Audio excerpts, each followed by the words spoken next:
छत्तीसगढ़ में भारतीय जनता पार्टी की सरकार नहीं बनेगी, वह चुनाव नहीं जीत पाएगी, उन्हें उनके ही कार्यकर्ता जीतने नहीं देंगे। ये बातें प्रदेश के मुख्यमंत्री भूपेश बघेल ने कही। उन्होंने कहा कि राज्य के किसानों को ये मालूम है कि भाजपा अगर सत्ता में आ भी गई तो उनके 20 क्विंटल धान नहीं खरीदेगी। अब वो टारगेट कुछ भी दे, लेकिन भारतीय जनता पार्टी भी लोग जान चुके हैं कि भारतीय जनता पार्टी सरकार गलती से भी बन गई तो उनका धान 20 क्विंटल नहीं खरीदा जाएगा।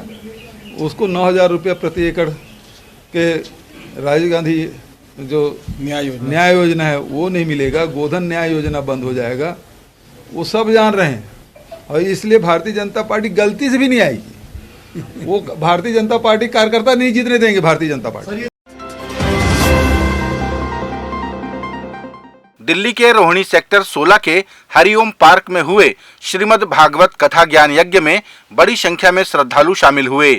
D1 के शिव मंदिर में पूजा के बाद भव्य कलश यात्रा निकाली गई, जो ढोल नगाड़ों के साथ हरिओम पार्क पहुंची। यहां प्रख्यात कथावाचक पंडित विजय कृष्ण भारद्वाज जी ने कथा पाठ किया। इस दौरान सभी कृष्ण भक्ति में डूबे नजर आए।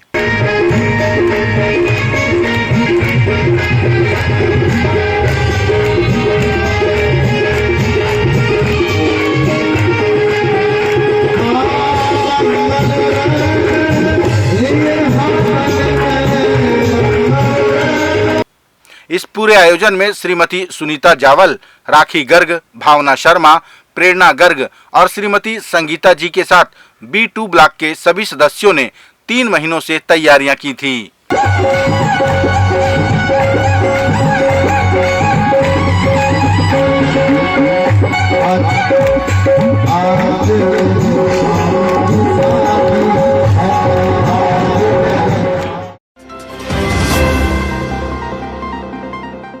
रायगढ़ पुलिस ने अलग अलग क्षेत्रों में चोरी को अंजाम देने वाले गिरोह को पकड़ने में सफलता हासिल की है। जानकारी के मुताबिक जड़ी बूटी बेचने के बहाने ये चोर पहले रेकी किया करते थे, फिर चोरी की घटना को अंजाम दिया करते थे। पुलिस को इनके पास से 2,36,000 रुपए नगद और सोने चांदी के जेवरात बरामद हुए हैं। तो चर्चा में जब इनका लोकेशन मिला तो वहाँ उनके डेरा पे जो फेरी ये डेरा कल जड़ी बूटी मधुरा शादी का जो काम करते हैं, लोगों को ठगने उगने का भी काम करते हैं ये लोग, तो वहाँ पे जब रेड किया गया तो 3 आरोपी जो है हमें वहाँ से मिला और उन 3 आरोपियों को जब उनको रेड किया गया तो उसी दौरान जो है हमें एक देसी कट्टा और 5 जिंदा कारतूस मिला, जो 303 का वो राउंड है। तो उसके बाद जो है हमारी टीम को और भी चीज़ें वहाँ से सामग्री प्राप्त हुई। हिंदू राष्ट्र के मुद्दे पर मुख्यमंत्री भूपेश बघेल ने शंकराचार्य जी के बयान का समर्थन करते हुए कहा कि राम राज जैसी स्थिति होनी चाहिए और छत्तीसगढ़ उसी रास्ते पर चल भी रहा है। उन्होंने कहा कि देश के गृह मंत्री ने स्वयं कहा कि भारत बाबा साहेब भीमराव अंबेडकर के द्वारा बनाए संविधान पर चलेगा, तो फिर हिंदू राष्ट्र की मांग करने वालों को गृह मंत्री का घेराव करना चाहिए।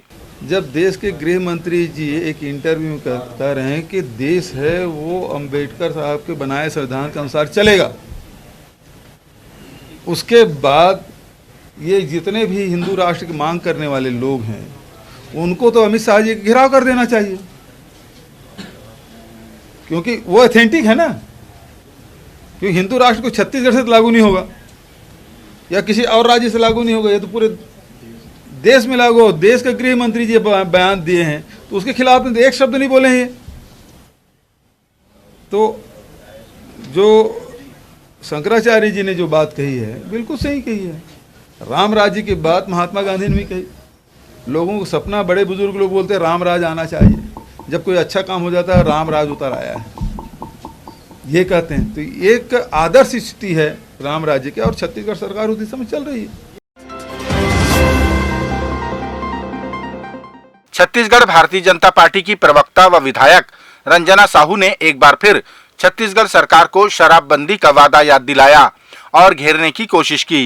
विधायक रंजना ने कहा कि छत्तीसगढ़ में प्रतिवर्ष 15,000 करोड़ की शराब बिक्री से सरकार की आंखें चौंधिया गई हैं। रंजना साहू ने कांग्रेस को झूठी पार्टी कहते हुए शराब के पैसों से ग्रसित कहा। आज शराब बेचने में यह प्रदेश नए रिकॉर्ड कायम कर रही है। एक वर्ष में 15,000 करोड़ रुपए की शराब बिक रही है। दुर्भाग्य है इस प्रदेश का कि सरकार इस शराब से मिलने वाले कमीशन से ग्रसित है। शराब से जो कमीशन मिल रहा है उससे छत्तीसगढ़ प्रदेश की सरकार चल रही है। इन्होंने दिखावे के लिए, नौटंकी के लिए एक शराबबंदी कमेटी बनाई। अब वो आर्थिक और उसके सामाजिक परिणाम क्या है, इन्होंने अध्ययन किया कि नहीं किया, इसकी रिपोर्ट अभी तक इन्होंने पेश नहीं की है। उसके परिणाम क्या होंगे ये अभी तक उन्होंने नहीं बताया।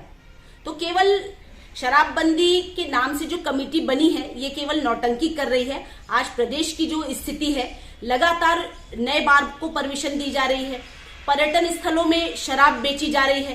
कोरोना जैसी वैश्विक महामारी में जहां पर शराबबंदी होनी चाहिए थी, लगातार शराब बिक रहा है और घर पहुंच सेवाएं शराब की मिल रही है। इस तरह प्रदेश की स्थिति है और यहाँ के लोग लगातार जो अपराध बढ़ रहा है ये केवल और केवल शराब के कारण है। छत्तीसगढ़ के मुख्यमंत्री भूपेश बघेल ने दुर्ग के दीपक नगर में स्वामी आत्मानंद अंग्रेजी माध्यम स्कूल का लोकार्पण किया और बच्चों के साथ कुछ समय भी व्यतीत किया। लगभग 1,55,00,000 की लागत से बने इस स्कूल में मुख्यमंत्री ने पालकों से भी बातचीत की और स्वामी आत्मानंद स्कूल के बारे में जानकारी ली। टीचरों से भी मुख्यमंत्री ने बातचीत की और उन्हें अच्छी शिक्षा देने के निर्देश दिए।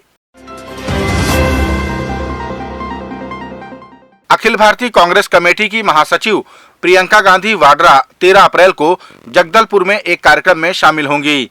इस कार्यक्रम की तैयारियों के संबंध में एक बैठक को लेकर जनपद पंचायत लोहंडीगुड़ा के सीईओ द्वारा पत्र जारी कर सभी प्रभारियों को निर्देशित किया गया है।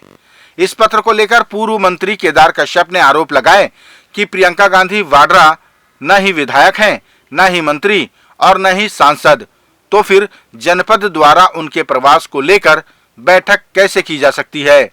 उन्होंने कहा कि पार्टी स्तर पर ये सब होना चाहिए। पूरे भीड़ लाने की जवाबदारी सीईओ लोग, वहां के जो अधिकारी, निचले स्तर के अधिकारी कर्मचारी हैं, उनके ऊपर वो दायित्व सौंप रहे हैं ताकि वो प्रियंका वाड्रा के कार्यक्रम में भीड़ ला सके। उनके लेटर हेड के माध्यम से ये जाहिर भी हो चुका है। मैं कांग्रेस पार्टी से पूछना चाहता हूं कि प्रियंका वाड्रा क्या यहाँ की विधायक है कि मंत्री है कि लोकसभा के सांसद है, जिनके लिए आपका पूरा सरकारी तंत्र इस पे जुटा हुआ है। छत्तीसगढ़ के आबकारी मंत्री कवासी लखमा ने कहा कि मुख्यमंत्री भूपेश बघेल ने अपने बजट में प्रावधान करते हुए कई वर्गों की मांगें पूरी की हैं, जिससे खुश होकर वे मुख्यमंत्री का सम्मान करना चाहते थे। इसलिए 13 अप्रैल को उनके सम्मान में एक वृहद कार्यक्रम का आयोजन किया जा रहा है, जिसमें कांग्रेस की राष्ट्रीय महासचिव प्रियंका गांधी वाड्रा शिरकत करेंगी। बस्तर के महिला, बस्तर के युवा, जो पोस्ट मैट्रिक पढ़ने वाले बच्चे लोगों को 700 रुपया वर्षों से मिलता था, महंगाई के समय में उनको 700 से 1200 कर दिए। जिसको 1000 आश्रम में मिलता था उनको 1500 कर दिए। राजीव गांधी मितान जो का गांव में केल होता है उनको कर दिए। हर गांव में साल में त्योहार होता है, आदिवासी गांव में हर पंचायत को 10,000 रुपया त्योहार में खर्च करने का अधिकार।